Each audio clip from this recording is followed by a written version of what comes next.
El color del espacio exterior. H.P. Lovecraft. Audiocuento editado por Juan Pablo Flores Montaño. Para Cuentos Extraños, Weird Tales.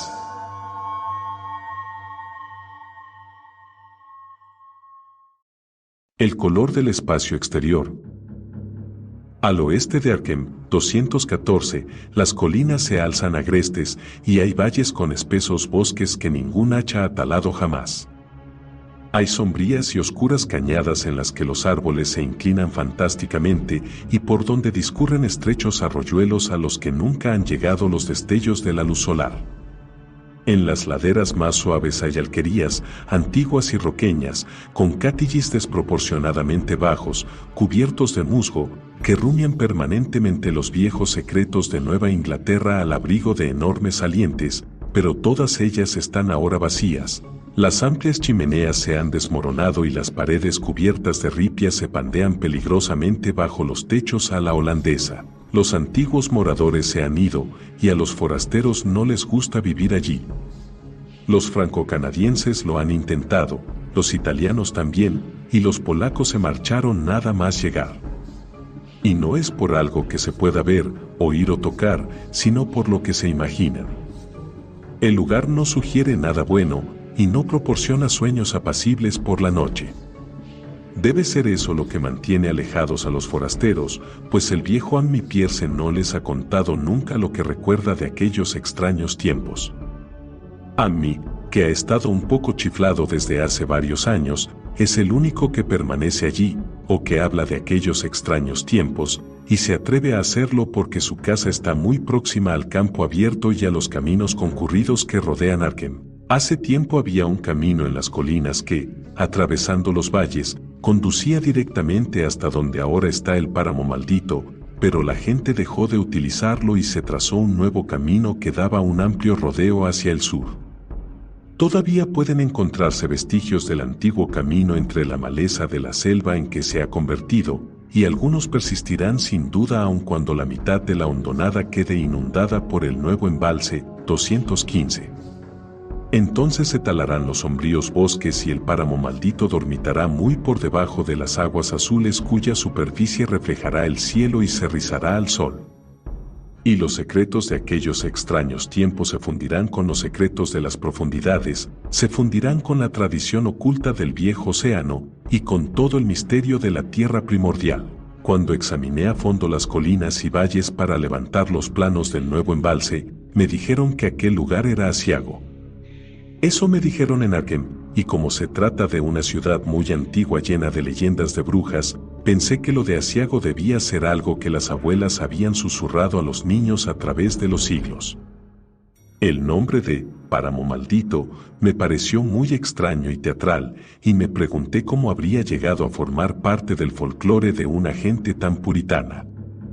Luego, al ver con mis propios ojos aquel sombrío laberinto de cañadas y laderas, ya no me asombraba nada aparte de su propio misterio ancestral. Aunque las vi por la mañana, la sombra acechaba por todas partes. Los árboles crecían demasiado juntos, y sus troncos eran demasiado grandes para como suelen ser los bosques de Nueva Inglaterra.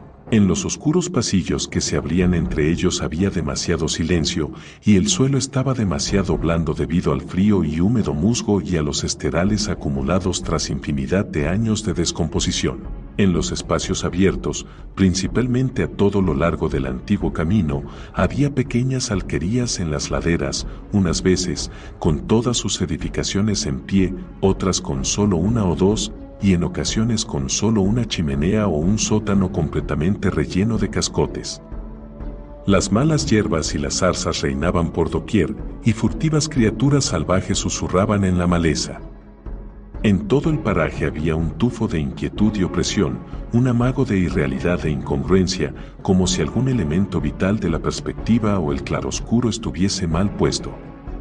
No me extrañó que los forasteros no quisieran vivir en ella, pues aquella no era una región para quedarse a dormir. Se parecía demasiado a un paisaje de Selvetur Rosa, 216, a un grabado de un cuento de terror. Pero nada de todo esto era tan nocivo como el páramo maldito. Lo comprendí en cuanto tropecé con él en el fondo de un espacioso valle. Ningún otro nombre podía ser más apropiado para semejante lugar, ni ningún otro lugar se adecuaba mejor a semejante nombre. Era como si el poeta hubiese acuñado la frase después de haber visto aquella zona. 217.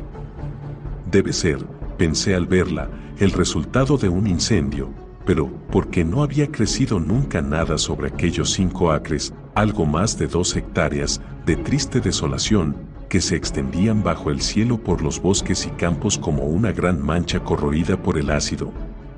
Está situado en buena parte hacia el norte del trazado del antiguo camino, pero invade un poco el otro lado.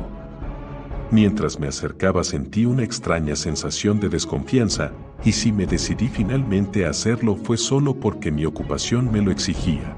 No había vegetación de ninguna clase en aquella amplia extensión, tan solo una capa de fino polvo o ceniza gris, que ningún viento parecía haber dispersado nunca. Los árboles más próximos tenían un aspecto raquítico y estaban atrofiados, y muchos troncos sin vida seguían en pie o se estaban pudriendo en el borde. Mientras andaba a toda prisa vi a mi derecha las piedras y ladrillos caídos de una vieja chimenea y un sótano, y las negras fauces abiertas de un pozo abandonado cuyos estancados vapores gastaban extrañas travesuras con los matices de la luz solar. Incluso el extenso y sombrío bosque que se alzaba más allá parecía agradable por contraste, y ya no me asombraban los asustados susurros de la gente de Arkham.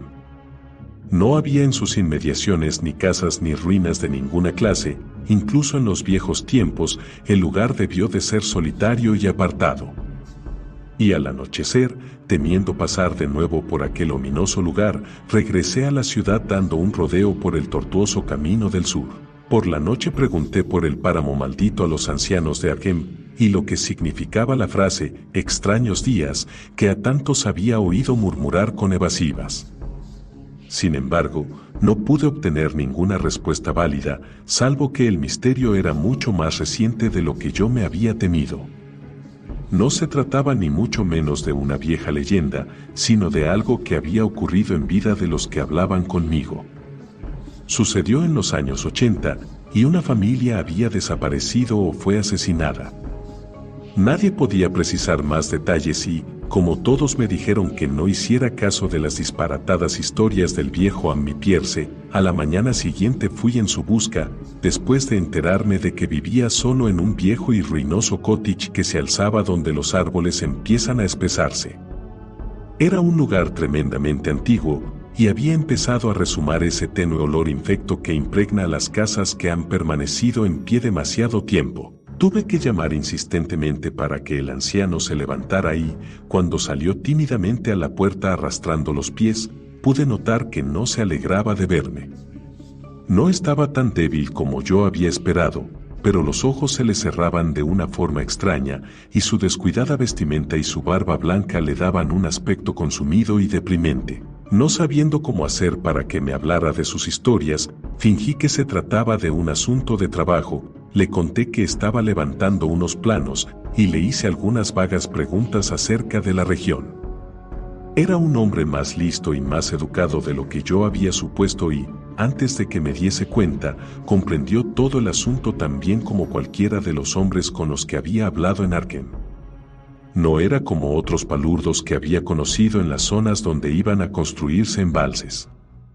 No protestó por las millas de bosque antiguo y de tierras de labranza que iban a ocultar, aunque quizá lo habría hecho si su hogar no estuviera situado fuera de los límites del futuro lago. Lo único que mostró fue alivio por el fatídico destino de los sombríos valles antiguos por los cuales había correteado toda su vida. Estarían mejor debajo del agua, era lo mejor que podía sucederles desde aquellos extraños días. Y, al decir eso, su ronca voz bajó de tono, mientras su cuerpo se inclinó hacia adelante y el dedo índice de su mano derecha empezó a señalar algo con mano temblorosa y de un modo impresionante. Fue entonces cuando oí la historia y, mientras la inconexa voz seguía chirriando y susurrando, me estremecí una y otra vez a pesar del día veraniego que hacía. A menudo tuve que interrumpir al narrador para que no divagara, completar cuestiones científicas que él solo conocía a través de los borrosos recuerdos del discurso de los catedráticos, cuyas palabras repetía como un papagayo, o llenar lagunas allí donde fallaba su sentido de la lógica y de la continuidad. Cuando hubo terminado, no me extrañó que su mente le fallase un poco, o que la gente de Arkham no quisiera hablar del páramo maldito. Volví rápidamente a mi hotel antes de la puesta del sol, pues no quería tener las estrellas sobre mi cabeza estando en campo abierto, y al día siguiente regresé a Boston para renunciar a mi empleo. No podía ir de nuevo a aquel tenebroso caos de antiguos bosques y laderas, ni enfrentarme otra vez con aquel triste páramo maldito donde se abría el profundo pozo negro junto a los derrumbados ladrillos y piedras. El embalse iba a ser construido enseguida, y todos aquellos antiguos secretos estarían a salvo para siempre bajo varias brazas de agua. Pero ni siquiera entonces creo que me gustaría visitar aquella región por la noche, al menos cuando las siniestras estrellas hayan salido, y nada podrá convencerme para que beba el agua de la nueva ciudad de Arkham. Todo empezó, dijo el viejo Ammi, con el meteorito. Antes de esa fecha no había habido ninguna leyenda descabellada desde los tiempos de los procesos por brujería, e incluso entonces aquellos bosques occidentales no eran ni la mitad de temidos que la pequeña isla del Miskatonic, 218, donde el diablo concedía audiencia junto a un curioso altar de piedra, más antiguo que los propios indios. Aquellos bosques no estaban encantados, y su fantástica oscuridad nunca fue terrible hasta aquellos extraños días. Luego había llegado aquella blanca nube meridional, aquella sucesión de explosiones en el aire y aquella columna de humo procedente del valle, lejos en el bosque. Y por la noche, todo quien se había enterado de que una gran roca había caído del cielo y se había incrustado en la tierra, junto al pozo de la casa de Nahum Gardner. Aquella era la casa que se había levantado en el lugar que luego ocuparía el páramo maldito, la muy cuidada casa blanca de Nahum Gardner rodeada de fértiles jardines y huertos. Nahum había ido a la ciudad para contar lo de la piedra y de camino pasó por casa de Ammi Pierce. Por aquel entonces Ammi tenía 40 años y todas las cosas raras que ocurrían se le grabaron profundamente en el cerebro. Él y su esposa habían acompañado a los 3 catedráticos de la Universidad Miskatonic que a la mañana siguiente fueron precipitadamente a ver al extraño visitante procedente del ignoto espacio sideral, y se habían preguntado por qué Nahum había dicho el día anterior que era muy grande. Había encogido, dijo Nahum, señalando el gran montículo parduzco que había encima de la tierra desgarrada y la hierba chamuscada junto al arcaico cigoñal del pozo en el patio delantero, pero los sabios respondieron que las piedras no encogen. Seguía irradiando calor, y Nahum declaró que había brillado débilmente durante la noche. Los catedráticos pusieron a prueba la piedra con un martillo de geólogo y comprobaron que era sorprendentemente blanda. En verdad, era tan blanda que casi parecía de plástico, y arrancaron, más que desportillaron, una muestra para llevársela a la universidad y analizarla. La metieron en un viejo cubo que tomaron a préstamo de la cocina de Nahum, ya que, aunque el trozo era tan pequeño, no llegaba a enfriarse. En su viaje de regreso se detuvieron a descansar en la casa de Ammi y parecieron quedarse pensativos cuando Mrs. Pierce observó que el fragmento se estaba haciendo más pequeño y estaba quemando el fondo del cubo. Realmente no era muy grande, pero quizás habían cogido menos de lo que pensaban. Al día siguiente, todo esto ocurría en el mes de junio de 1882, los catedráticos salieron de nuevo en tropel, muy excitados. Al pasar por la casa de Ammi le contaron las extrañas cosas que le había pasado a la muestra y cómo se había consumido por completo cuando la pusieron en una cubeta de cristal. La cubeta también había desaparecido, y los sabios hablaron de la extraña afinidad de la piedra con el silicio. Se había comportado de un modo completamente increíble en aquel laboratorio tan bien organizado, no le pasó absolutamente nada ni mostró ningún gas ocluso cuando se calentó al carbón, su reacción al ser tratada con una perla de bórax fue completamente negativa, y resultó ser absolutamente no volátil a cualquier temperatura producible. incluyendo la del soplete oxídrico. En el yunque parecía muy maleable y en la oscuridad su luminosidad era muy apreciable. Como se negaba obstinadamente a enfriarse, pronto puso a toda la universidad en un estado de verdadera excitación, y cuando al calentarla en el espectroscopio 219 mostró unas franjas brillantes de un color distinto a los del espectro normal, hubo intensas discusiones acerca de nuevos elementos, raras propiedades ópticas, y otras cosas que los perplejos hombres de ciencia suelen decir cuando se enfrentan con lo desconocido. Caliente como estaba, la analizaron en un crisol con todos los reactivos adecuados. El agua no le hizo nada. Lo mismo sucedió con el ácido clorhídrico. El ácido nítrico e incluso el agua regia se limitaron a silbar y esparcirse en gotas sobre su tórrida invulnerabilidad. Ammi tuvo dificultad para recordar todas esas cosas, pero reconoció algunos disolventes a medida que yo se los mencionaba en el habitual orden de utilización. Se utilizó amoníaco y sosa cáustica, alcohol y éter, nauseabundo bisulfito de carbono y una docena más, pero, aunque el peso disminuía sin parar y el fragmento parecía enfriarse ligeramente, no había ningún cambio en los disolventes que demostrara que habían atacado a la sustancia. Sin embargo, se trataba de un metal sin lugar a dudas. Era magnético, para empezar, y después de su inmersión en los disolventes ácidos parecían existir leves huellas de las figuras de Wilmanstätten 220 encontradas en el hierro meteórico. Cuando el enfriamiento era ya considerable, continuaron las pruebas en un recipiente de cristal, dejaron en una cubeta de cristal los trocitos desprendidos durante las pruebas del material del que se componía el fragmento original.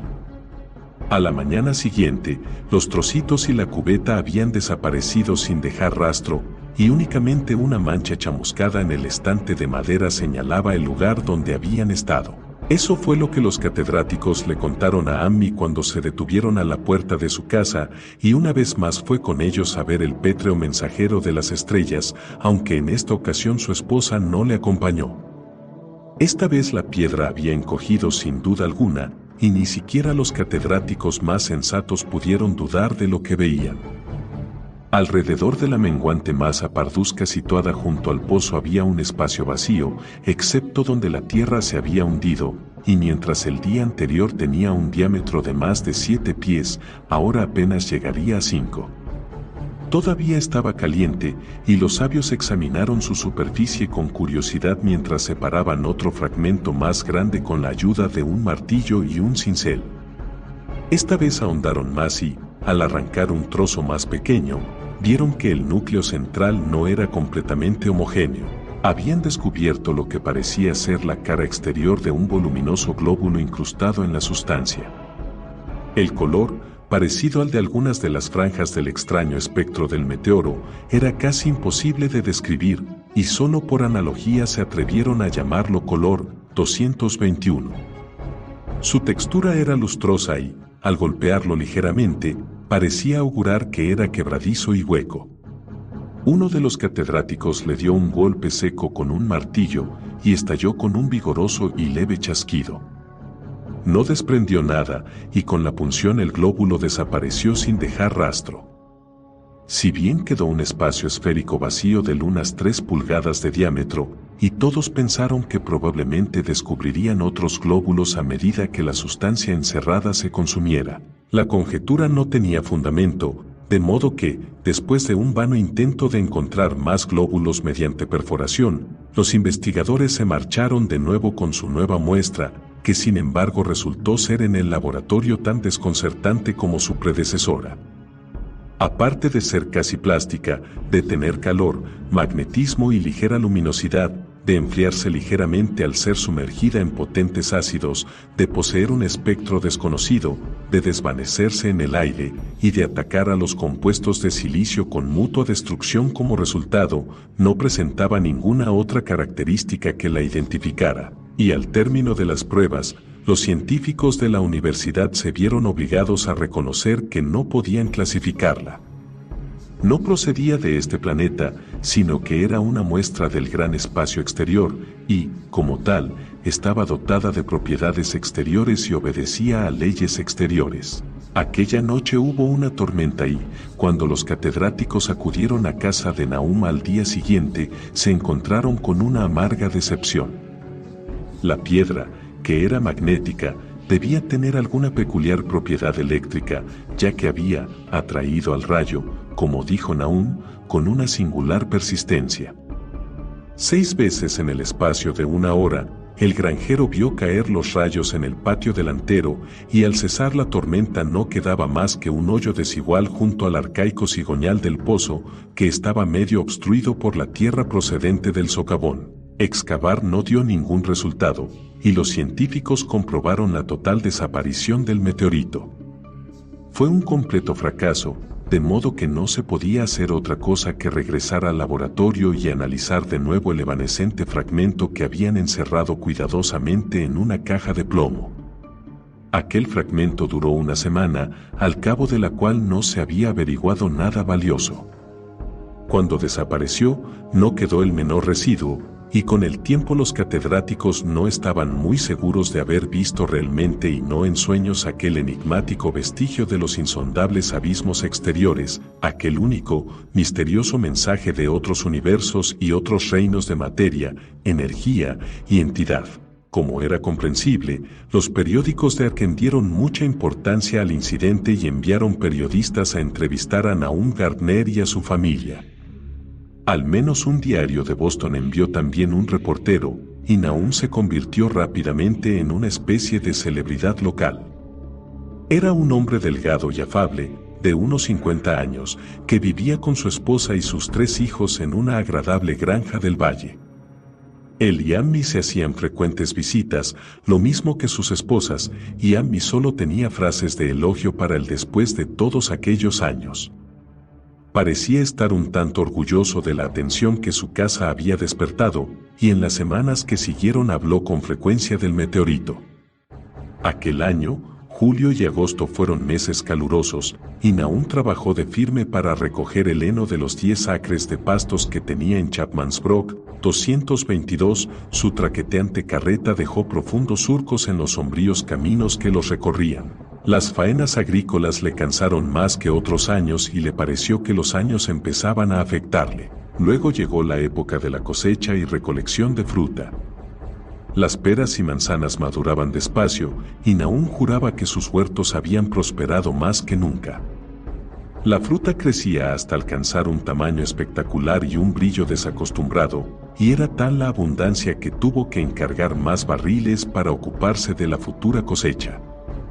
Pero con la maduración llegó una gran decepción, pues de toda aquella espléndida colección de piezas de vistosa exquisitez ni un solo ápice era apropiado para comer.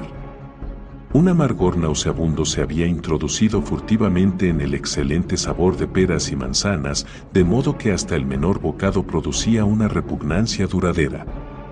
Lo mismo ocurrió con los melones y los tomates, y con gran tristeza Nahum comprendió que toda su cosecha estaba perdida. Rápidamente relacionó los hechos y declaró que el meteorito había emponzoñado el suelo, y dio gracias al cielo de que la mayor parte de las demás cosechas se encontraban en la parcela elevada que tenía a lo largo del camino. El invierno llegó muy pronto, y fue muy frío. Amy veía a Nahum con menos frecuencia que de costumbre, y observó que empezaba a parecer preocupado. También el resto de la familia parecía haberse vuelto taciturna, y fueron espaciando sus visitas a la iglesia y su asistencia a los diversos acontecimientos sociales de la comarca. No pudo encontrarse ningún motivo para aquella reserva o melancolía, aunque todos los habitantes de la casa confesaron de cuando en cuando tener peor salud y una imprecisa sensación de inquietud.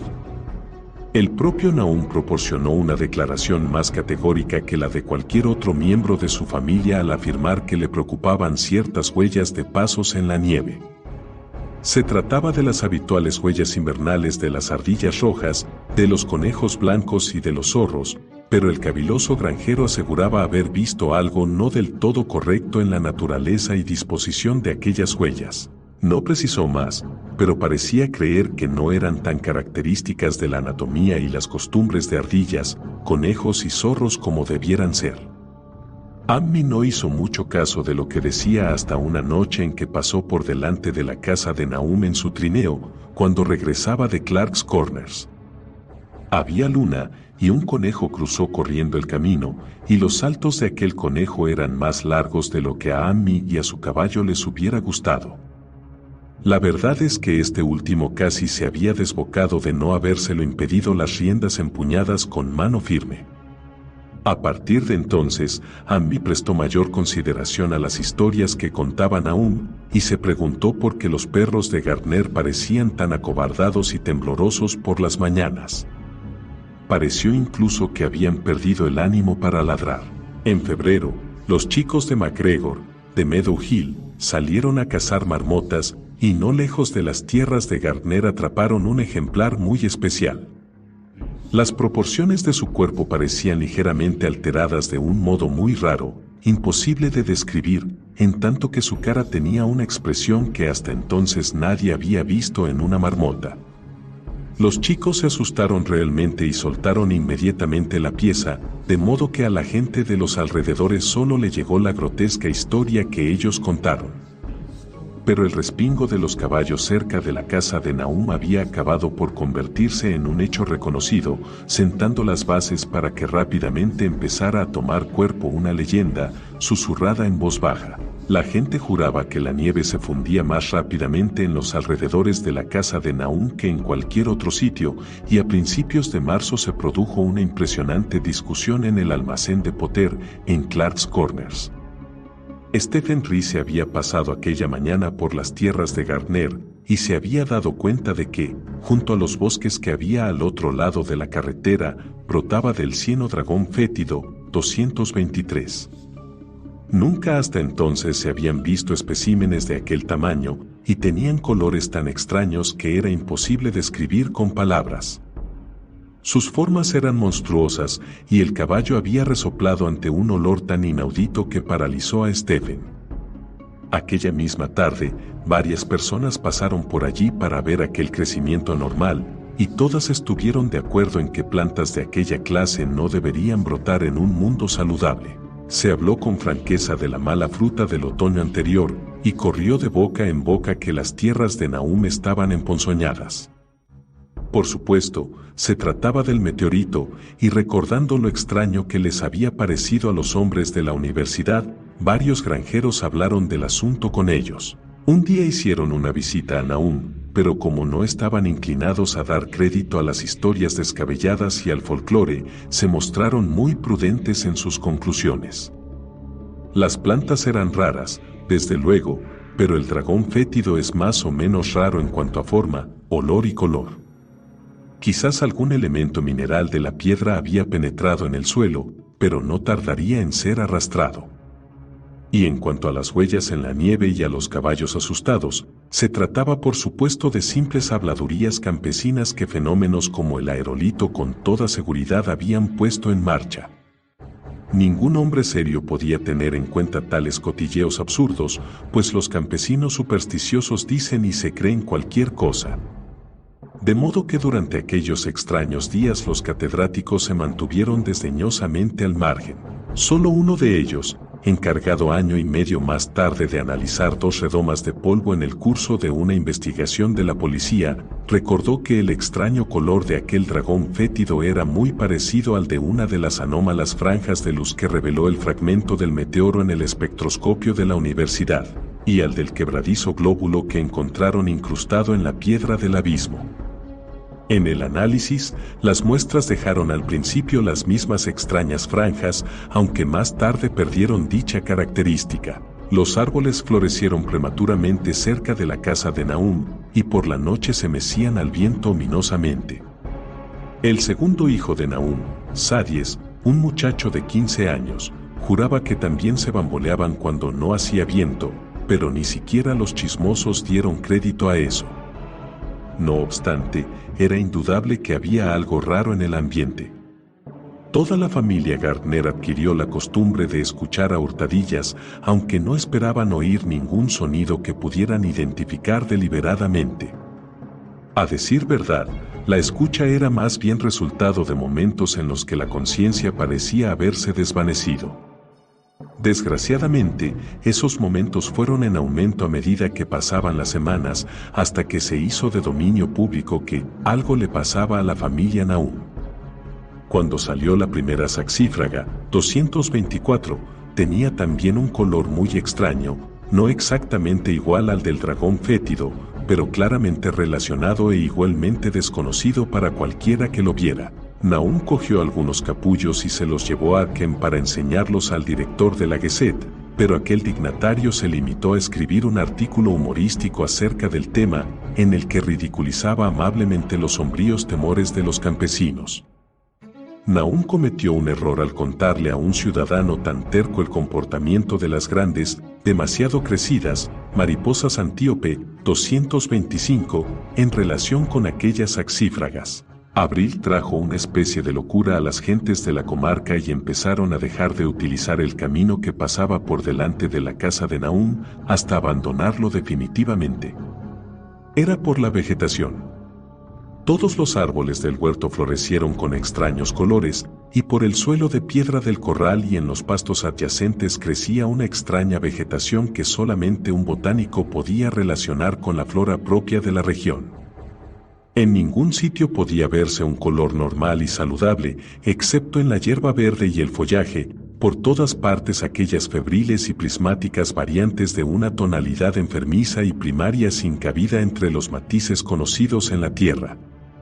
Las Dicentres, 226, acabaron por convertirse en una siniestra amenaza y las sanguinarias del Canadá, 227, crecían con insolencia en su perversión cromática. A mí y a los Gardner les parecía que la mayoría de aquellos colores tenían una especie de inquietante familiaridad y decidieron que les recordaban el glóbulo quebradizo descubierto dentro del meteoro. Nahum labró y sembró los 10 acres de pasto y la parcela de la altiplanicie, pero no llegó a tocar los terrenos que rodeaban la casa. Sabía que no serviría de nada y tenía la esperanza de que aquellas extrañas hierbas que crecieron durante el verano extraerían toda la ponzoña del suelo. Estaba ya preparado para cualquier cosa y se había acostumbrado a la idea de que había algo cerca de él que estaba a punto de oírse. El ver que los vecinos rehuían su casa le afectó, desde luego, pero mucho más a su esposa. Los chicos lo llevaban mucho mejor porque iban a la escuela todos los días, pero no pudieron evitar que las habladurías les asustasen. Sadies, un muchacho especialmente sensible, era el que más sufría. En mayo llegaron los insectos, y la casa de Gardner se convirtió en una pesadilla, llena de zumbidos y hormigueos. La mayoría de aquellas criaturas no parecían tener un aspecto normal y se movían de un modo muy raro, y sus costumbres nocturnas contradecían cualquier experiencia anterior. Los Gardner empezaron a vigilar por las noches, mirando en todas direcciones al azar en busca de algo, sin saber exactamente qué. Fue entonces cuando reconocieron que Sadies tenía razón en lo referente a los árboles. Mistress Gardner fue la primera en comprobarlo una noche mientras contemplaba desde la ventana las hinchadas ramas de un arce que se recortaban contra un cielo iluminado por la luna. Sin duda las ramas se movían y no corría el menor soplo de viento. Debía ser por efecto de la savia. Todo cuanto crecía lo hacía ahora de una forma extraña. No obstante, el siguiente descubrimiento no lo hizo ningún miembro de la familia de Nahum. Se habían familiarizado tanto con lo anormal que sus facultades mentales se habían ofuscado, y lo que ellos no fueron capaces de ver fue vislumbrado por un asustadizo representante de un aserradero de Bolton, 228, que pasó por allí una noche, ignorante de las leyendas que circulaban por la región. Lo que contó en Arkham dio de sí un breve suelto en la Gazette, y fue allí donde lo vieron por primera vez todos los granjeros, incluido Nahum. La noche había sido oscura y los faros de la caleza casi no daban luz, pero alrededor de una granja del valle, que a juzgar por la información todo el mundo dedujo que debía ser la de Nahum, la oscuridad había sido menos densa. Una débil, aunque nítida luminosidad parecía ser inherente a toda la vegetación, tanto la hierba como las hojas y las flores, y en un momento determinado un trozo suelto de aquella fosforescencia dio la impresión de introducirse furtivamente en el corral que había cerca del establo. De momento la hierba no pareció verse afectada, y las vacas pasían libremente en la parcela cercana a la casa, pero hacia finales de mayo la leche empezó a estropearse. Entonces Nahum llevó a las vacas a las tierras altas, tras lo cual cesó el problema. Poco después el cambio en la hierba y en las hojas empezó a apreciarse a simple vista. Todo el verdor se volvió gris y empezó a adquirir un aspecto quebradizo sumamente raro. Ammi era ahora la única persona que visitaba el lugar y sus visitas fueron espaciándose cada vez más. Cuando se acabó el curso escolar, los Gardner quedaron virtualmente aislados del mundo y a veces dejaban que Ammi les hiciera sus recados en el pueblo.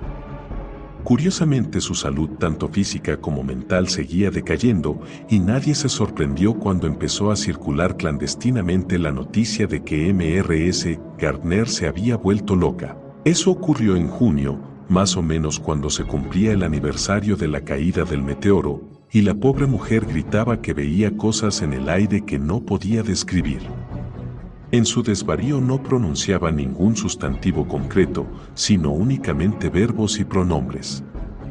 Las cosas se movían, se transformaban y revoloteaban, y los oídos le zumbaban debido a estímulos que no eran del todo sonoros.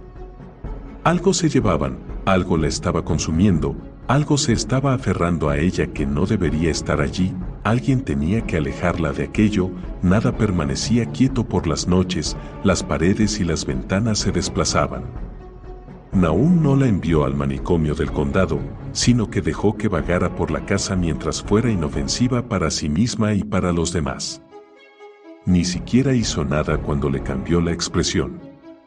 Pero cuando los chicos empezaron a tenerle miedo y Sadies casi se desmayó al ver las muecas que le hacía, Nahum decidió encerrarla bajo llave en el desván 229. En julio había dejado de hablar y se arrastraba a cuatro patas, y antes de terminar el mes, Nahum llegó a tener la insensata impresión de que era ligeramente luminosa en la oscuridad, tal como ya veía a las claras que sucedía con la vegetación de los alrededores de la casa. Un poco antes de eso, los caballos se habían desbocado. Algo los había despertado durante la noche y sus relinchos y coces en los establos habían sido algo terribles. Nada parecía poder calmarlos y, cuando Nahum abrió la puerta de la cuadra, todos se largaron como ciervos del bosque asustados. Se tardó una semana en seguir la pista a los cuatro, y cuando los encontraron comprendieron que no servían para nada, que era imposible controlarlos. Algo les había pasado en el cerebro, y hubo que matarlos a todos por su propio bien. Nahum le pidió prestado un caballo a Ammi para hacer heno, pero comprobó que el animal no quería acercarse al granero. Se asustó, se plantó y relinchó, y al final no pudo hacer más que meterlo en el corral, mientras los hombres empleaban todas sus fuerzas para acercar el pesado carro al henil lo suficiente para arrojar con comodidad el heno. Entretanto, la vegetación iba tornándose gris y quebradiza. Incluso las flores, cuyos colores habían sido tan extraños, ahora se volvían grises, y la fruta crecía gris, enana e insípida. Las asteráceas y la vara de oro florecieron grises y deformes, y las rosas, las cinies y las malvarrosas, 230, del patio delantero presentaban un aspecto tan abominable que el hijo mayor de Nahum, Cenas, las cortó todas. Más o menos por entonces fueron muriéndose los insectos, hinchados de una forma extraña, e incluso las abejas, que habían abandonado sus colmenas y se dirigieron hacia el bosque. En septiembre toda la vegetación se desmenuzó rápidamente hasta convertirse en un polvillo grisáceo, y Nahum temió que los árboles murieran antes de que el veneno hubiera desaparecido del suelo. Su esposa sufría accesos de furia, durante los cuales profería gritos terribles, y Nahum y los chicos vivían en un estado de constante tensión nerviosa. Rehuían a la gente, y cuando la escuela volvió a abrir sus puertas los chicos no acudieron a ella. Pero fue Ammi, en una de sus raras visitas, el primero en darse cuenta de que el agua del pozo ya no era buena. Tenía un sabor horrible, que no era exactamente hediondo ni exactamente salobre, y Ammi aconsejó a su amigo que excavara otro pozo en un terreno más elevado para utilizarlo hasta que el suelo volviera a ser bueno. Sin embargo, Nahum no hizo caso de aquella advertencia, ya que para entonces se había vuelto insensible a las cosas extrañas y desagradables. Él y sus hijos siguieron utilizando las aguas contaminadas del pozo, bebiéndola con la misma indiferencia y tan maquinalmente como comían sus exiguas y mal cocinadas comidas y llevaban a cabo sus ingratos y monótonos quehaceres durante días a la aventura. Había en todos ellos una especie de impasible resignación, como si en cierto modo anduvieran en otro mundo entre hileras de anónimos guardianes hacia un destino conocido y seguro. Sadie se volvió loco en septiembre, después de una visita al pozo.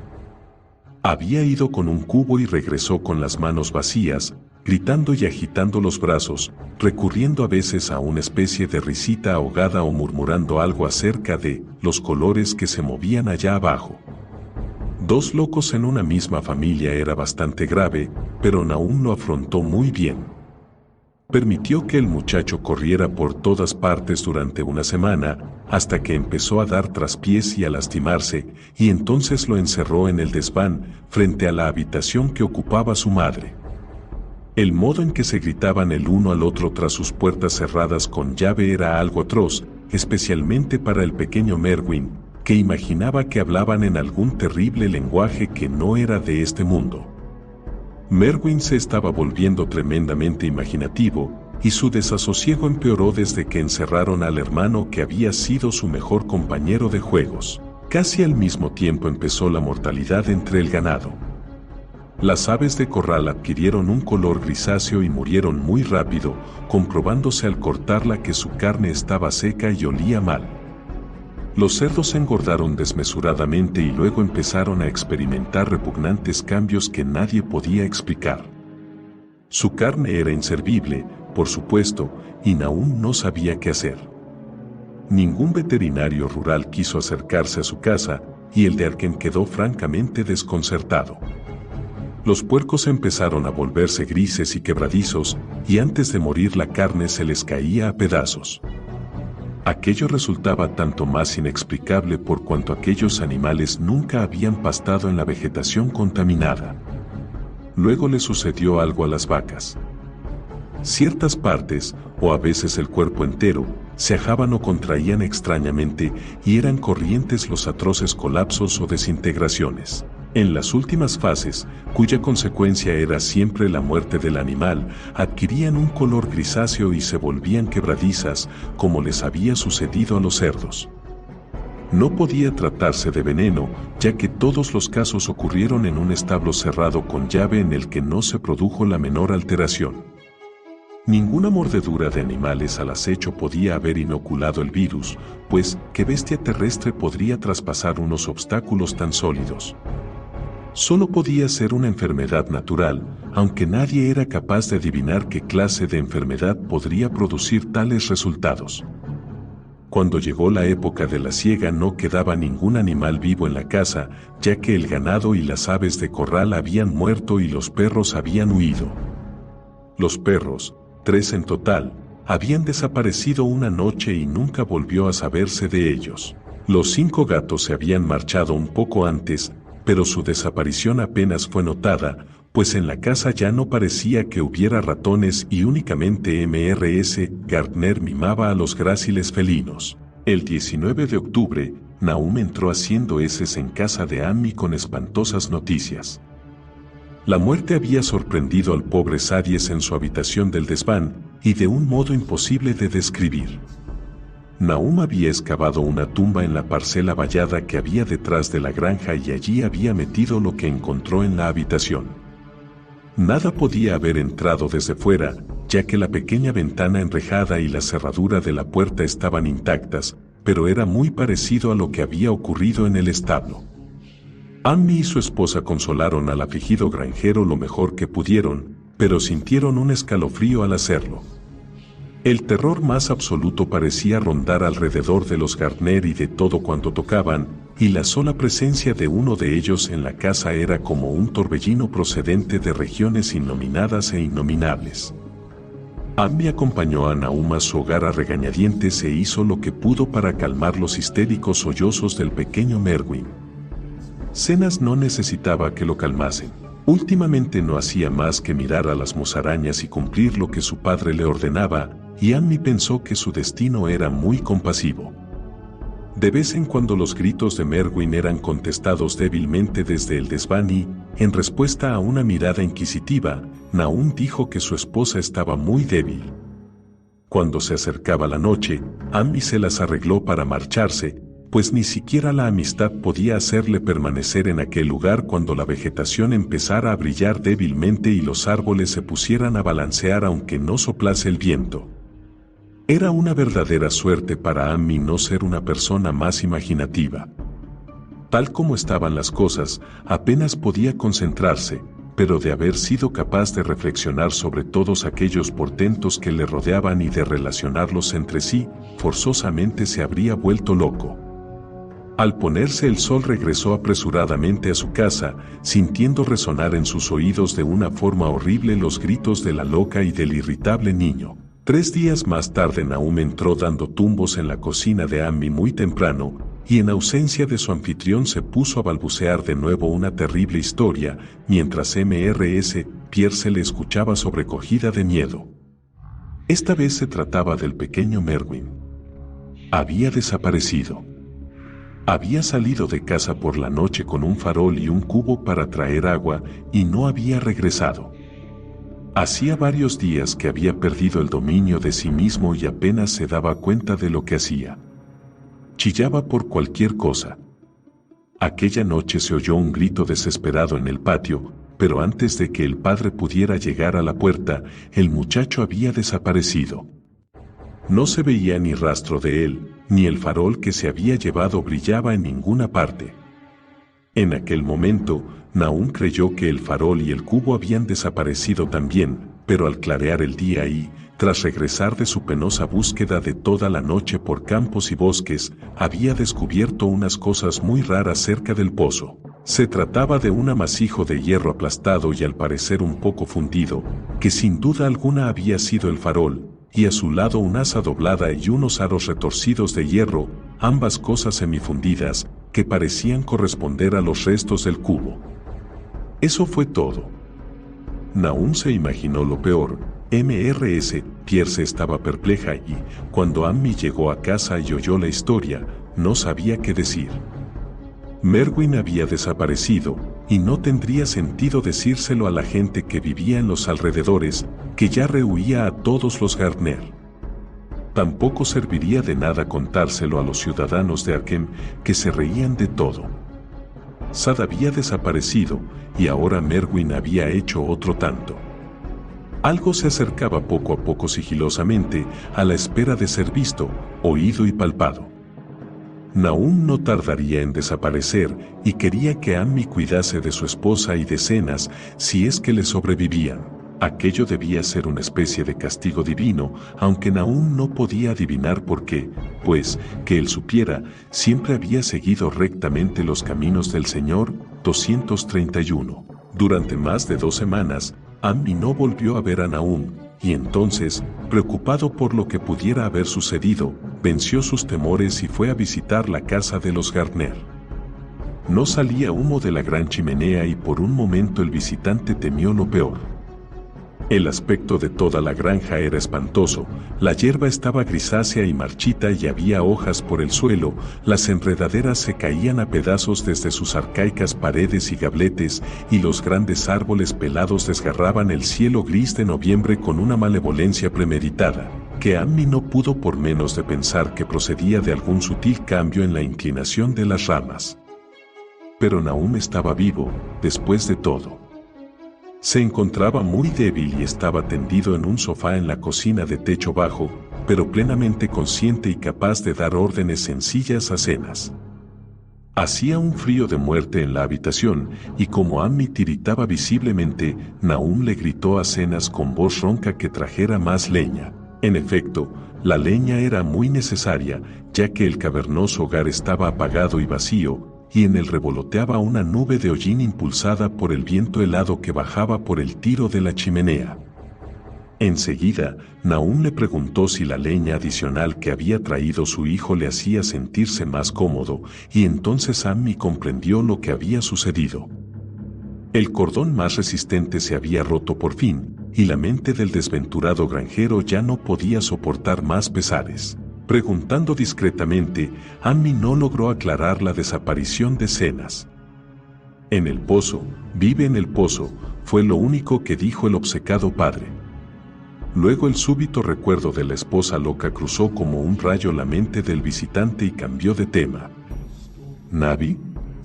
Está aquí, como no, fue la sorprendida respuesta del pobre Nahum, y Ammi no tardó en darse cuenta de que tendría que indagar por su cuenta.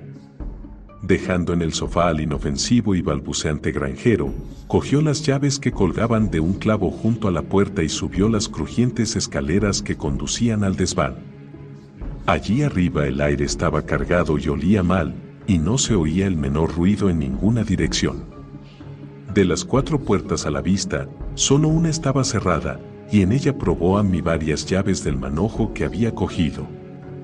La tercera resultó ser la apropiada y, después de varias tentativas, Ammi abrió de par en par la estrecha puerta pintada de blanco. El interior estaba completamente a oscuras, ya que la ventana era pequeña y estaba medio oculta por las toscas rejas de hierro, y Ammi no pudo ver absolutamente nada en el entarimado. El hedor era inaguantable y, antes de seguir adelante, tuvo que retroceder a otra habitación y volvió con los pulmones llenos de aire respirable. Cuando entró, observó algo oscuro en un rincón y, al verlo con mayor claridad, gritó abiertamente. Mientras gritaba le pareció que una nube pasajera eclipsaba la ventana, y un segundo después tuvo la impresión de que le rozaba una especie de odiosa corriente de vapor. Unos extraños colores bailaron ante sus ojos, y si el horror que experimentó en aquellos momentos no le hubiera paralizado habría creído que se trataba del glóbulo del meteorito que el martillo de los geólogos había destrozado, y de la malsana vegetación que había brotado en primavera. Con todo, solo pudo pensar en la abominable monstruosidad que tenía enfrente y que con toda evidencia había compartido la indecible suerte del joven Sadies y del ganado. Pero lo más terrible de aquel horror era que se movía muy lenta y perceptiblemente mientras seguía desmenuzándose. Ammi no me dio más detalles de aquella escena, pero la figura del rincón no volvió a aparecer en su relato como un objeto móvil. Hay cosas de las que no puede hablarse, y a veces lo que se hace por simple humanidad es cruelmente juzgado por la ley. Deduje que en aquella habitación del desván no quedó ningún ser que se moviera y que no dejar allí nada capaz de moverse debió de ser algo tan monstruoso como para condenar al responsable al tormento eterno. Cualquiera que no fuese un impasible granjero se habría desmayado o enloquecido, pero Ammi atravesó deliberadamente el umbral de la estrecha puerta pintada de blanco y cerró con llave tras él aquel execrable secreto. Ahora debía ocuparse de Nahum. Tenía que ser alimentado y atendido, y trasladado a algún lugar donde pudieran cuidarlo. Cuando empezaba a bajar la oscura escalera, Ammi oyó abajo un ruido sordo. Incluso le pareció que era un grito que de pronto se había interrumpido, y recordó nerviosamente el frío y húmedo vapor que le había rozado en aquella espantosa habitación del desván. Aquel ser impalpable, pero cercano y perceptible, ¿había sobresaltado su entrada y subsiguiente grito? Un vago temor le hizo detenerse y siguió oyendo más ruidos abajo. Sin duda estaban arrastrando algo pesado, y se oía un sonido detestablemente tenaz, como el que produciría una especie de succión diabólica e inmunda. Con un sentido asociativo exacerbado hasta un grado desasosegante, pensó incomprensiblemente en lo que había visto en el piso superior. Dios santo, ¿con qué espeluznante mundo de pesadillas se había topado? No se atrevió a avanzar ni a retroceder, sino que se quedó allí inmóvil, temblando, en la negra curva de la escalera que le cerraba el paso. Cada detalle de la escena se le grabó en el cerebro. Los sonidos, la sensación de que le aguardaba algo pavoroso, la pendiente de los estrechos escalones y, que el cielo se apiade, la débil pero inconfundible luminosidad de todo el maderamen que tenía delante, peldaños, paneles, listones descubiertos y hasta vigas. Entonces se oyó en el exterior el frenético relincho del caballo de Ammi, seguido inmediatamente de un estrépito que ponía de manifiesto su enloquecida huida desbocado. Al cabo de unos instantes, caballo y calesa estaban fuera del alcance del oído, dejando al asustado hombre en la oscura escalera, intentando adivinar que los había despachado. Pero aquello no fue todo. Se oyó otro ruido fuera de la casa. Una especie de chapoteo líquido, posiblemente agua, debió de haber sido en el pozo.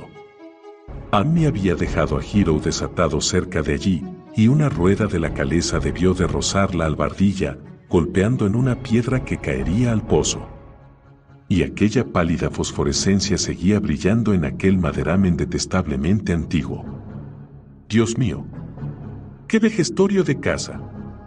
La mayor parte de ella edificada antes de 1670 y el tejado de cubierta a la holandesa, 232, no más tarde de 1730. Enseguida se oyó perfectamente un débil chirrido en el suelo de la planta baja y Ammi apretó con fuerza el pesado palo que había cogido a propósito en el desván. Armándose de valor poco a poco, terminó su descenso y se dirigió audazmente a la cocina. Pero no llegó a ella, porque lo que buscaba ya no estaba allí. Había salido a su encuentro y hasta cierto punto todavía estaba vivo. Si se había arrastrado o le había llevado a rastras alguna fuerza externa, era algo que Ammi no sabría decir, pero la muerte había tomado parte en ello.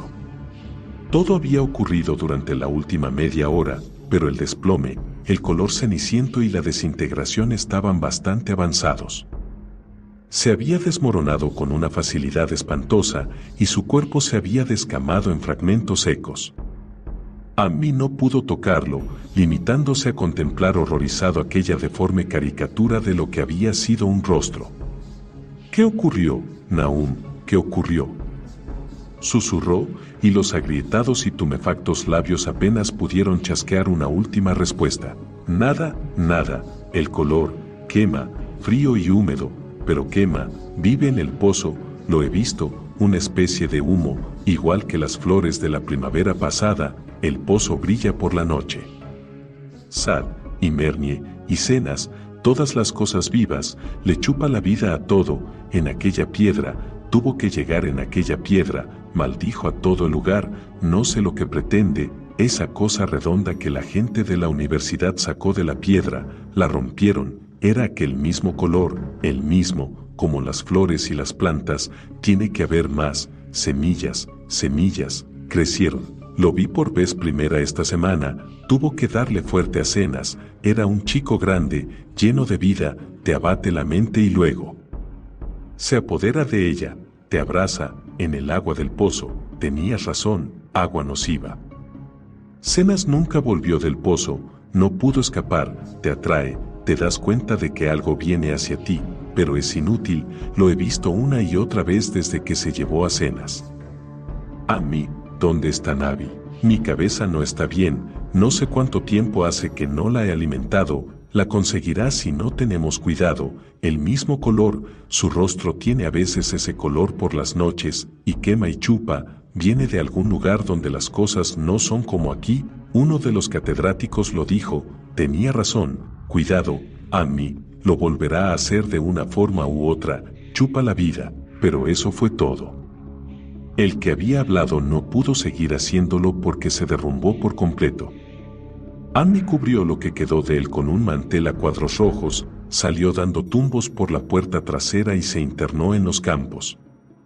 Trepó por la ladera hasta los 10 acres de pasto y dando traspiés volvió a su casa por el camino del norte que atraviesa los bosques.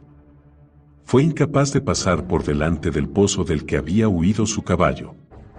Lo había examinado a través de una ventana y se había asegurado de que no faltaba ninguna piedra en el borde. Por consiguiente, después de todos los bandazos de la calesa no habían hecho caer ninguna piedra, el chapoteo se debía a otra cosa, algo que entró en el pozo después de lo que le había hecho al pobre Nahum. Cuando Ammi llegó a su casa el caballo y la calesa le habían precedido y su mujer era presa de un ataque de nervios. Después de tranquilizarla, partió inmediatamente para Arkham, sin darle ninguna explicación, y notificó a las autoridades que la familia Gardner ya no existía.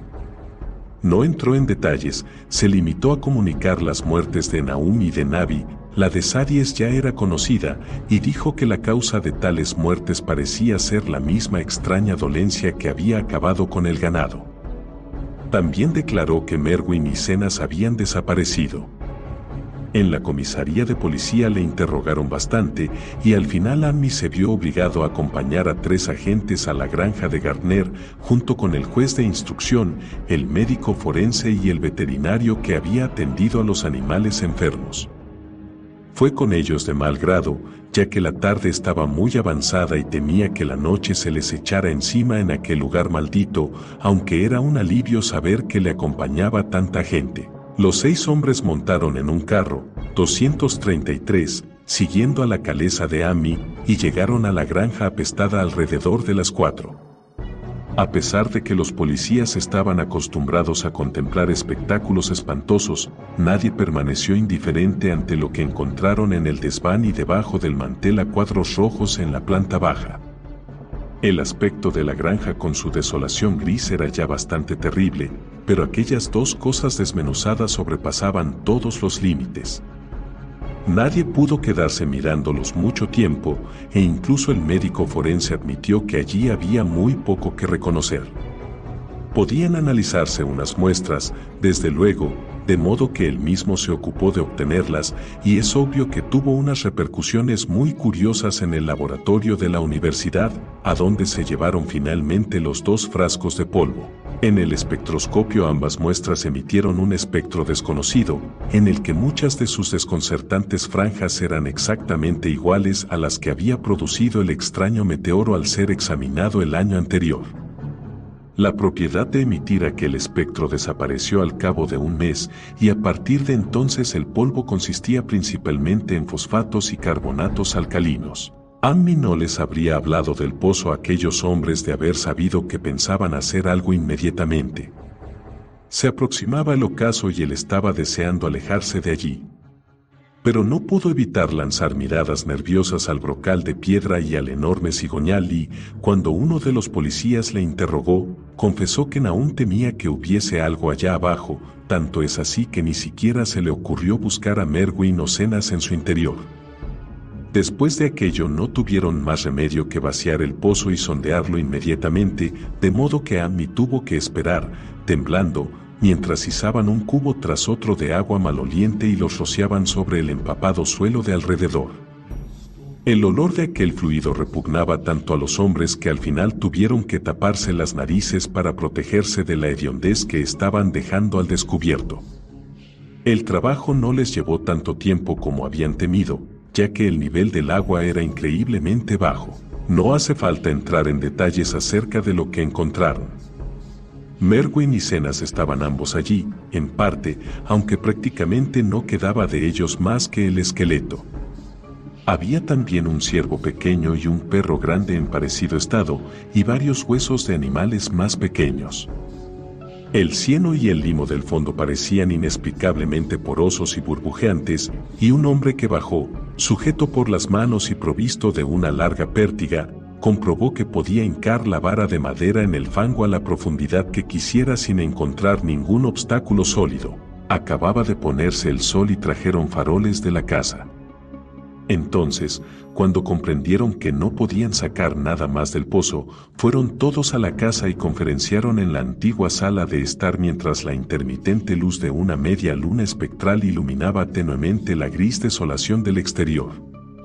Los hombres estaban francamente anonadados ante aquel caso y no pudieron encontrar ningún factor convincente que vinculara las extrañas circunstancias que rodeaban a los vegetales, la desconocida enfermedad del ganado y de las personas, y las inexplicables muertes de Merwin y Zenas en el pozo infectado. Es verdad que habían oído el tema corriente de conversación de los campesinos, pero no podían creer que hubiese ocurrido algo contrario a las leyes naturales. Sin duda el meteoro había emponzoñado el suelo, pero la enfermedad de personas y animales que no habían comido nada crecido en aquel suelo, eso era diferente. ¿Se trataba del agua del pozo? Es muy probable, no sería mala idea analizarla. Pero, ¿qué singular locura habría llevado a los 2 muchachos a tirarse al pozo? Habían actuado de un modo tan parecido, y los fragmentos demostraban que los dos habían padecido la muerte gris y quebradiza. ¿Por qué era todo tan gris y quebradizo? Fue el juez de instrucción, sentado junto a una ventana que daba al patio, el primero en darse cuenta del resplandor que había alrededor del pozo. Era noche cerrada, y todos aquellos repugnantes terrenos parecían despedir una débil luminosidad más acusada que la de los intermitentes rayos de luna, pero aquel nuevo resplandor era más definido y nítido, y parecía surgir del negro agujero como el atenuado haz luminoso de un proyector, reflejándose débilmente en los pequeños charcos que el agua había formado en el suelo al vaciar el pozo. Tenía un color muy raro y, mientras todos los hombres se agrupaban alrededor de la ventana, Ammi se sobresaltó de manera furibunda. Pues el extraño destello de aquel mortecino miasma no le resultaba desconocido. Aquel color lo había visto antes y le asustaba pensar lo que podría significar. Lo había visto hacía 2 veranos en aquel desagradable glóbulo quebradizo del aerolito, lo había visto en la decrépita vegetación de la pasada primavera y había creído verlo por un momento aquella misma mañana contra la pequeña ventana enrejada de aquella terrible habitación del desván donde habían ocurrido cosas indescriptibles. Había centelleado allí durante un segundo y una viscosa y detestable corriente de vapor le había rozado al pasar y a continuación el pobre Nahum había caído en manos de aquel color. Lo había dicho en su última hora, dijo que era como el glóbulo y las plantas.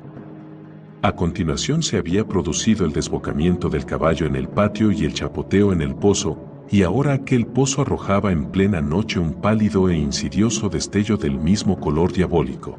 Dice mucho a favor de lo despierta que era la mente de Ammi el hecho de que en aquellos momentos de tanta tensión le diera vueltas en la cabeza a una cuestión que era básicamente científica. No pudo evitar asombrarse de haber recibido la misma impresión de una corriente de vapor vislumbrada en pleno día por una ventana abierta al cielo matinal y de un efluvio nocturno en forma de neblina fosforescente recortada contra el negro e inhóspito paisaje. No era normal. Era contra natura, y recordó aquellas atroces últimas palabras pronunciadas por su acongojado amigo: viene de algún lugar donde las cosas no son como aquí. Uno de los catedráticos lo dijo. Los 3 caballos que estaban en el exterior de la casa, atados a un par de pimpollos secos que había junto al camino, empezaron a relinchar y a piafar frenéticamente. El conductor del carro se dirigió hacia la puerta para ver qué pasaba, pero Ammi lo agarró del hombro con mano temblorosa. «No salga», susurró. «Hay más cosas que tampoco sabemos». Nahum dijo que en el pozo vivía algo que chupa la vida. Dijo que debe tratarse de algo surgido de una bola redonda como la que todos vimos dentro del meteorito que cayó aquí en junio hará un año. Dijo que chupa y quema, y que es una nube de color exactamente igual que esa luz de ahí fuera, que apenas puede verse y que nadie sabe lo que es. Nahum creía que se alimentaba de todo lo viviente y que cada vez es más fuerte. Dijo que lo vio la semana pasada. Tiene que ser algo venido de muy lejos del cielo, como el año pasado dijeron los catedráticos de la universidad que era el meteorito. Su forma y su manera de actuar no tienen nada que ver con este mundo de Dios. Es algo que viene del más allá. De modo que los hombres vacilaron, indecisos, mientras la luz del pozo aumentaba de intensidad y los caballos atados piafaban y relinchaban con creciente frenesí. Realmente fue un momento espantoso. Además del terror que reinaba en aquella antigua casa maldita, estaban los 4 montones de restos monstruosos, 2 procedentes de la propia casa y 2 del pozo, que había en la leñera de detrás, y aquel rayo de luz de desconocida e infame iridiscencia que surgía de las profundidades fangosas de delante. Ammi había detenido al conductor del carro llevado por un impulso, olvidando que él mismo había salido indemne en la habitación del desván después del roce viscoso de aquel horrible vapor coloreado, pero tal vez fue eso lo mejor que pudo haber hecho. Nadie sabrá jamás lo que había afuera aquella noche, y aunque la abominación del más allá no había hecho daño de momento a ningún ser humano de mente no pusilánime, es imposible saber lo que podría haber hecho en el último momento, cuando su fuerza aumentase aparentemente y mostrase enseguida sus intenciones bajo el cielo medio nublado iluminado por la luna. De repente, uno de los policías que estaba en la ventana lanzó un grito agudo.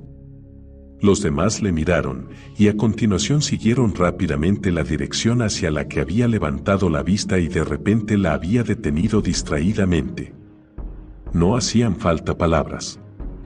Lo que habían puesto en duda las habladurías de los campesinos ya no podía discutirse, y si jamás volvió a hablarse en Arkham de aquellos extraños días es porque todos los hombres de aquel grupo se pusieron de acuerdo en guardar el secreto.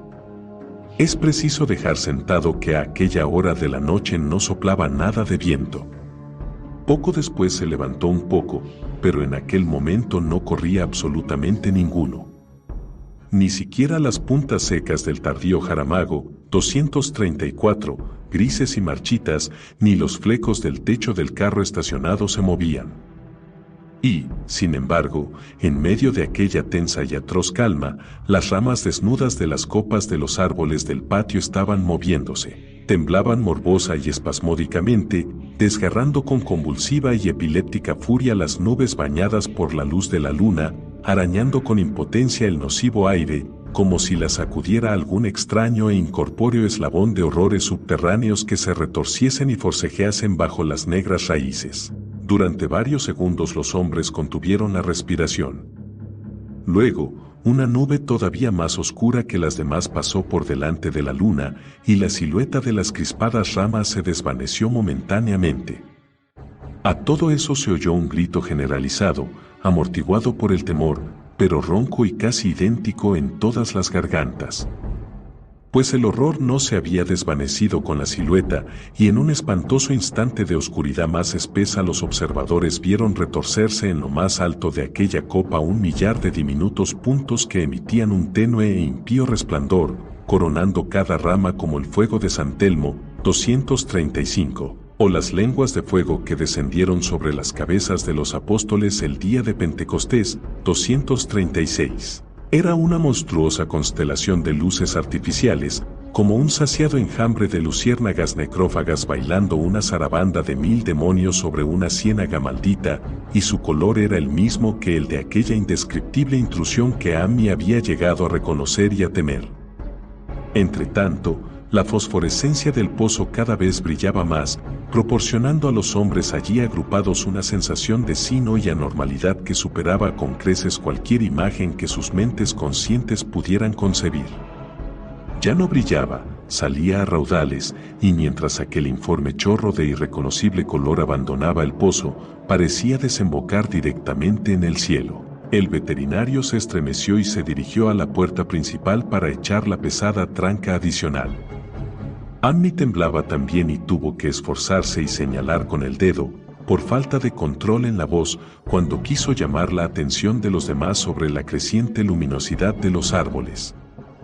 Los relinchos y el piafar de los caballos se habían vuelto completamente espantosos, pero de todo aquel grupo ni un alma se habría aventurado a salir de la vieja casa por nada del mundo.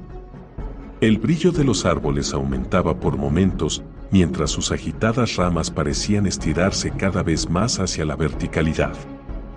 La madera del cigoñal del pozo también brillaba, y acto seguido un policía, sin decir nada, señaló unos cobertizos de madera y unas colmenas que había al oeste, cerca de la tapia de piedra. Estaban empezando a brillar también, aunque de momento los trabados vehículos de los visitantes no parecían verse afectados. Entonces se produjo un atronador tumulto y un ruido de cascos de caballos en el camino, y cuando Amy apagó la lámpara para ver mejor, se dieron cuenta de que la pareja de frenéticos rucios había roto el pimpollo al que estaban atados y huían con el carro. La conmoción bastó para desatar varias lenguas y se intercambiaron embarazosos cuchicheos. «Se extiende sobre todas las cosas orgánicas que hay por aquí», murmuró el médico forense. Nadie contestó, pero el hombre que había bajado al pozo insinuó que su larga pértiga debió de haber avivado algo intangible. «Fue horrible», añadió. «No había fondo en modo alguno. Solo cieno y burbujas, y la sensación de algo oculto debajo». El caballo de Amy seguía piafando y relinchando ensordecedoradamente afuera en el camino, y casi ahogó la temblorosa voz de su dueño mientras mascullaba sus desilvanadas reflexiones. «Viene de aquella piedra», creció allí abajo, se aprovecha de todas las cosas vivas, se alimenta de ellas, alma y cuerpo. Sadi Merwin, Sena Sinabi. Nahum fue el último, todos bebieron aquella agua, se hizo más fuerte gracias a ellos, viene del más allá, donde las cosas no son como aquí, ahora vuelve al lugar de donde procede. En aquel momento, mientras la columna de color desconocido brillaba de pronto con mayor intensidad y empezaba a urdir esbozos de formas fantásticas que cada espectador describió más tarde de un modo distinto, el pobre Hiro profirió un sonido como jamás ningún hombre había oído salir de un caballo. Todos los que se encontraban en aquella sala de estar de techo bajo se taparon los oídos, y Ammi se alejó de la ventana horrorizado y asqueado. No había palabras para expresar lo que vio, cuando miró de nuevo el desventurado animal yacía inerte, acurrucado en el suelo iluminado por la luna, entre las astilladas varas de la caleza. Allí se quedó hasta que lo enterraron al día siguiente. Pero aquel no era el momento adecuado para lamentarse, pues casi en el mismo instante uno de los policías les llamó silenciosamente la atención sobre algo terrible que había en la misma habitación donde se encontraban. A falta de la luz de la lámpara no cabía duda de que una débil fosforescencia había empezado a invadir todo el cuarto. Brillaba en el suelo de tablas y en los raídos jirones de la alfombra, y rielaba en los marcos de las ventanas de cristales pequeños. Subía y bajaba a toda velocidad por los cornijales, 237, al descubierto, centelleaba en el anaquel y en la repisa de la chimenea, y contaminaba hasta las puertas y muebles. A cada momento adquiría mayor intensidad, y al final estaba claro que los seres vivos todavía sanos debían abandonar aquella casa. Ammi les mostró la puerta trasera y el camino que conducía a los 10 acres de pasto, atravesando los campos. Fueron dando traspiés, como en sueños, y no se atrevieron a mirar hacia atrás hasta encontrarse lejos en terreno alto. Agradecieron aquel sendero, pues no hubieran podido ir por el camino principal debido al pozo. Ya fue bastante tener que pasar por delante de los radiantes cobertizos y del establo, y de aquellos relucientes árboles del huerto con sus nudosos y diabólicos perfiles, aunque, gracias a Dios, las ramas altas eran las más retorcidas. Unos oscuros nubarrones ocultaron la luna cuando el grupo atravesó el rústico puente sobre Chapman's Brook, y tuvieron que andar a tientas desde allí hasta los prados en campo abierto. Cuando miraron atrás, hacia el valle y la lejana granja de Gardner en el fondo del mismo, contemplaron un horrible espectáculo. Toda la granja brillaba con aquella horrorosa mezcla de colores desconocidos, hasta los árboles, los edificios e incluso la hierba y la vegetación que todavía no se había vuelto quebradiza y gris. Todas las ramas apuntaban hacia el cielo, coronadas con asquerosas lenguas de fuego, y vacilantes rescoldos de aquel mismo monstruoso fuego se deslizaban por las cumbreras, 238, de la casa, del establo y de los cobertizos. Era una escena sacada de una visión de Fuseli, 239, y sobre todo el resto reinaba aquel derroche de amorfismo luminoso, aquel extraño y descomunal arco iris de enigmático veneno que brotaba del pozo, borboteando, palpando, chapoteando, extendiéndose, centelleando, deformándose y burbujeando malignamente en medio de aquel irreconocible cromatismo cósmico. Acto seguido, sin previo aviso, aquella repugnante cosa salió disparada verticalmente hacia el cielo como un cohete o un meteoro, sin dejar tras ella ningún rastro y desapareciendo por un agujero redondo y curiosamente uniforme abierto en las nubes, antes de que ninguno de los hombres pudiese lanzar un grito ahogado o gritar.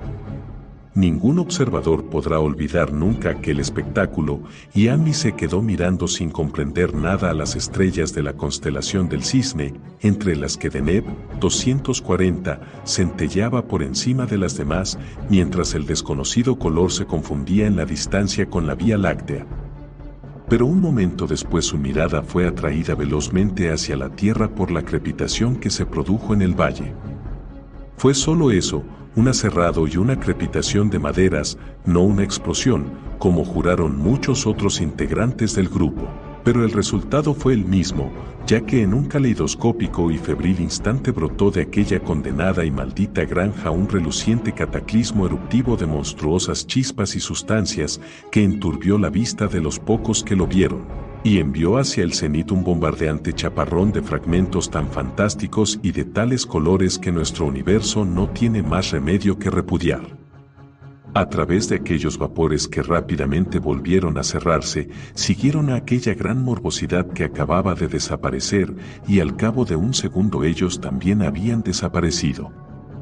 Detrás y debajo de aquellos hombres solo había una oscuridad a la que no se atrevían a volver, y por todas partes soplaba un viento ascendente que parecía echarse encima en negras y heladas ráfagas procedentes de los espacios interestelares.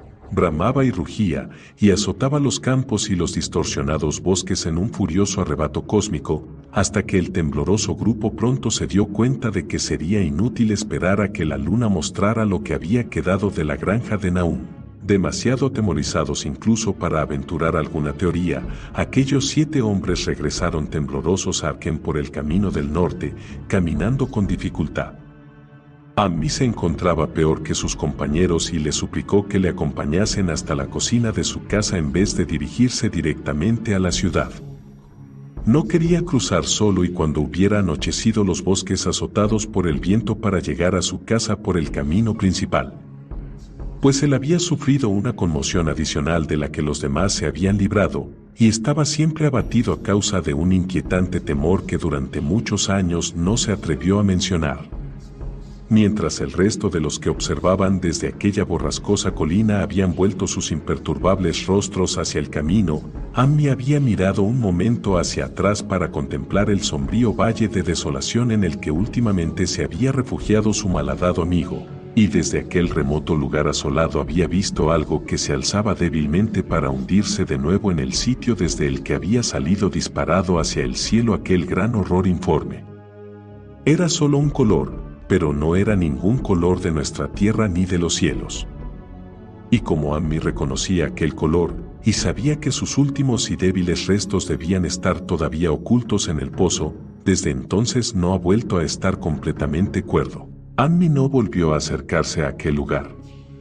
Hace más de medio siglo que ocurrió aquel horror, pero desde entonces no ha vuelto por allí y se alegrará cuando el nuevo embalse lo oculte. Yo también me alegraré, pues no me gusta cómo cambió de color la luz del sol cuando pasé cerca de la boca de aquel abandonado pozo.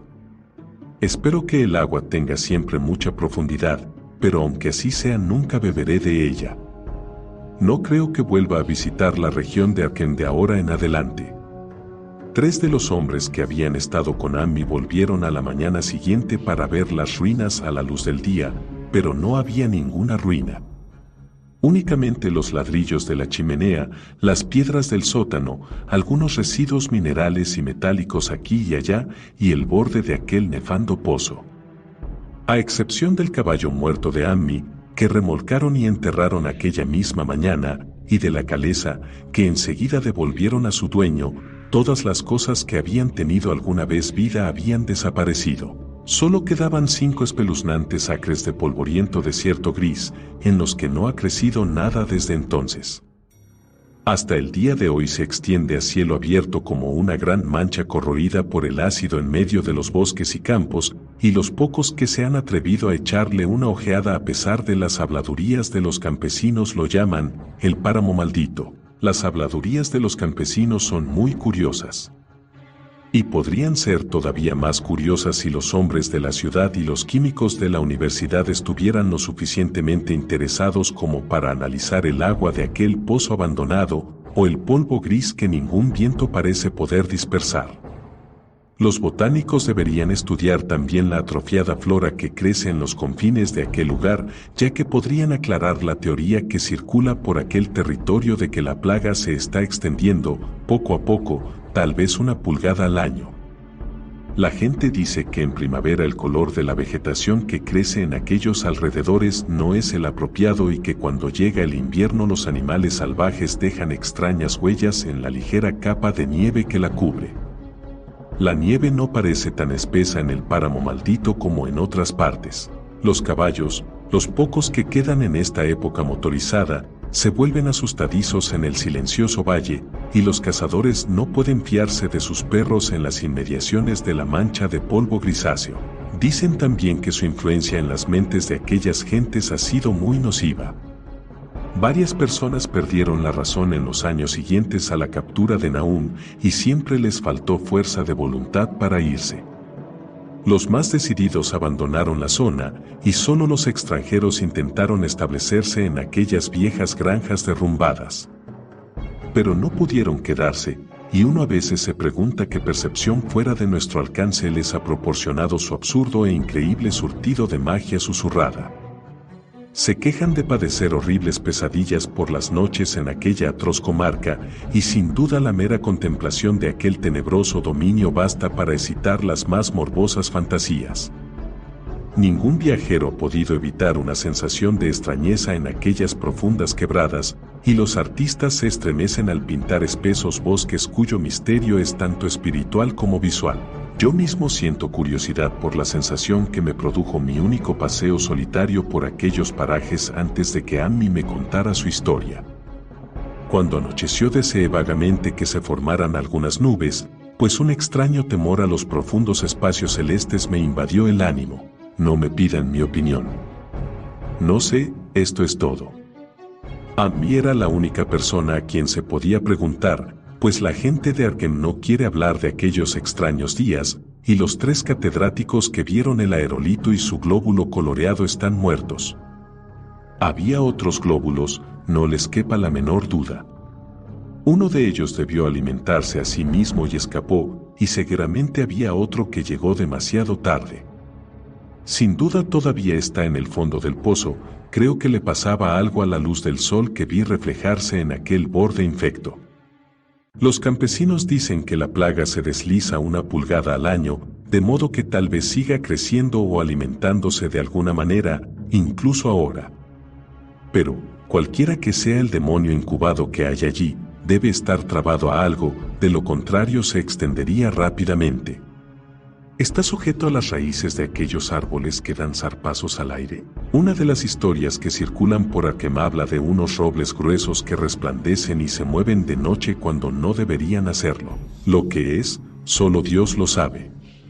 En cuanto a los hechos, supongo que la cosa que Ammi describió podría tratarse de un gas, pero aquel gas obedecía a unas leyes que no son de nuestro cosmos. 241. No era fruto de los mundos ni de los soles que iluminan los telescopios y las placas fotográficas de nuestros observatorios. No era ningún soplo de los cielos, cuyos movimientos y dimensiones miden nuestros astrónomos o consideran demasiado vastos para medirlos. No era más que un color procedente del espacio exterior, un horrible mensajero de unos informes reinos de extensión ilimitada situados más allá de la naturaleza que nosotros conocemos, unos reinos cuya mera existencia nubla el cerebro y nos aturde con los negros abismos extracósmicos que abre de par en par ante nuestra extraviada mirada. 242. Dudo mucho que Ammi me mintiera deliberadamente y no creo que su historia sea producto de una mente enloquecida, como había advertido la gente de la ciudad. Algo terrible llegó a las colinas y valles en aquel meteoro, y algo terrible, aunque ignoro en qué medida, sigue estando allí. Me alegraré cuando vea llegar el agua. Entretanto, espero que no le suceda nada a Ammi. Averiguó tanto de aquel ser, cuya influencia era tan insidiosa. ¿Por qué no ha sido capaz de alejarse de aquel lugar? Evidentemente recordaba aquellas últimas palabras de Nahum: no pudo escapar, te atrae, te das cuenta de que algo viene hacia ti, pero es inútil. Ammi es tan buena persona, cuando la cuadrilla se ponga a trabajar en el embalse tengo que escribir al ingeniero jefe para que lo someta a una estrecha vigilancia. Lamentaría recordarlo como esa monstruosidad gris, retorcida y quebradiza que se empeña cada vez más en turbarme el sueño.